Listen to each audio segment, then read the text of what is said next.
Good afternoon, everybody, or at least it's afternoon for me. I ended the stream a little bit early today. It's 3:52 p.m., and so I figured I'd make a quick little follow-up. Somebody requested this video today. This is going to be a follow-up to our blue start with Udyr. If you guys didn't see, we did a 301 blue start. I usually get close to about 305 or below every single ranked game. If you really get your kiting down, you can get it down to 302, 301 with double smite charge.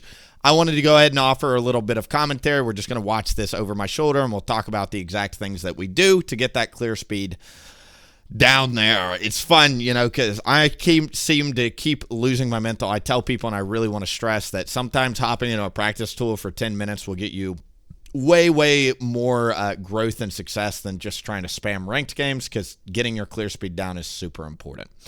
All right, so first things first, you start the game with a point in Q, right? So when you start the game, you open with Q. You've got 2 auto attacks ready, so you go Q, reactivate your Q, get 2 normal auto attacks, then use your awakening Q. Most people know about this, 6 auto attacks in Q. Then you just stand here and auto attack. Very small, but you bring this to the very edge. Then when your Q is about to get off cooldown, so right like half a second before the Q, then you start bringing it out because you need 3 auto attacks and a smite at 950 health. 3 auto attacks and a smite is what you need to kill it. 1, 2, 3, and that, notice it's QQ, normal auto attack, so 3 auto attacks there with a smite will bring it down. Your pet does about 20 to 25 damage per auto attack. That last swipe will usually kill it. You don't actually have to auto attack it there, but I was freaking out. As you go into Grump, make sure to open with R because it will line up your internal cooldowns. So RR, then QQ, then your R comes back up, and then you see how when you go into Q, your awakening is nice and lined up. Great. Open with R. Usually once you get below 600 health, your lightning Q does about 500 damage, 550 or so. So below 600, 650 health, once I press lightning Q, I start bringing it out.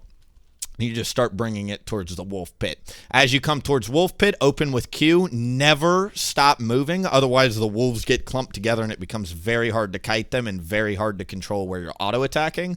So QQRR, and then after this R, I tend to take a step kind of north. You see how like we walked up here, it drags them around, and then you come back down south and it's much easier to focus them down. You bring them across mid. It's very hard to get wolves done this way, but if you do it successfully, you should always beat that 3rd minion wave or the 4th or whatever it is there. I come into the R here. You do RR, Awaken R, pretty standard. QQ, usually at about 300 health, you can start bringing the Raptor out.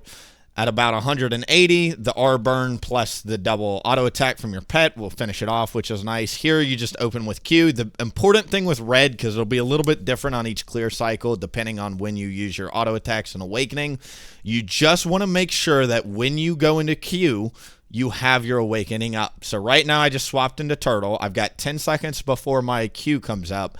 That's not good enough. I need to either reactivate R or get one more auto attack in W before I go into Q, because at 7 seconds, we'll be able to go QQ, lightning Q, right? So I need one more auto attack.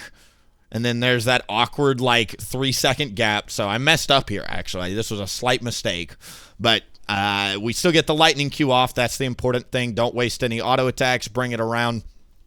Go into the Krugs. And then usually at this point, I tell people, don't be afraid to use your second smite charge as Udyr, because usually the more important thing is having your awakening off cooldown. So just make sure you're full health with awakening and you're level 4 below 3 or 5 or so.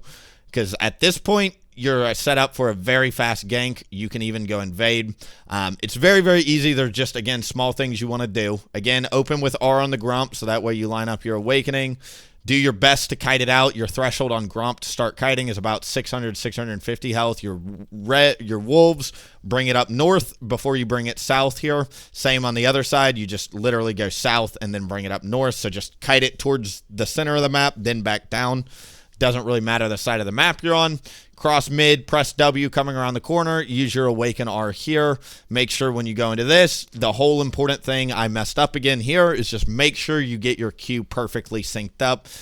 You could even shave this down to probably a 259 clear if you were pixel perfect on everything. I just didn't feel like recording it all damn day to try and get it there. So that's the clear. Hope you found this guide useful. Again, if you do just want a super easy way to practice, go take the other video where I just have like a minute and a half, 2-minute video version. Pull it up on your second monitor, go into a practice tool before the start of every ranked climb. If you're playing like 3 or 4 games for the day, before that ranked climb, just literally go into a practice tool, do 5 clears. Just do 5. It's like swallowing a homework. Or swallowing a pill. It'll be your homework for the next little bit. I promise it is more impactful than challenger coaching. Spamming ranked games is getting your clear speed from 325 down to 305 will guarantee you just find more opportunities on the map every single game. So I hope you guys enjoyed. Make sure to like, comment, subscribe. I may be streaming tonight, but we'll definitely be back tomorrow. I've had really bad mental in my league games recently, in the sense of like teammates just keep tilting me off the face of the planet, and the game becomes very unfun after you get 2 or 3 teams like that in a row. I don't know what it is, but it seems like this season people just don't respect junglers. Like, it's the hardest role with everything we have to jungle. So I'm trying my best to get longer streams, but I can't promise it. But what I can say is you will see me live every single day. Eventually the game will be super, super fun again, and I'm not going to have to worry about teammates. If I go on a big win streak, we may do a long stream. Who's to say? But thank you guys for being here. I'll be back tomorrow, and I appreciate you guys. But make sure to follow so you do know when we're live. That was the point of that little tangent. We'll see you there. Bye. Dang.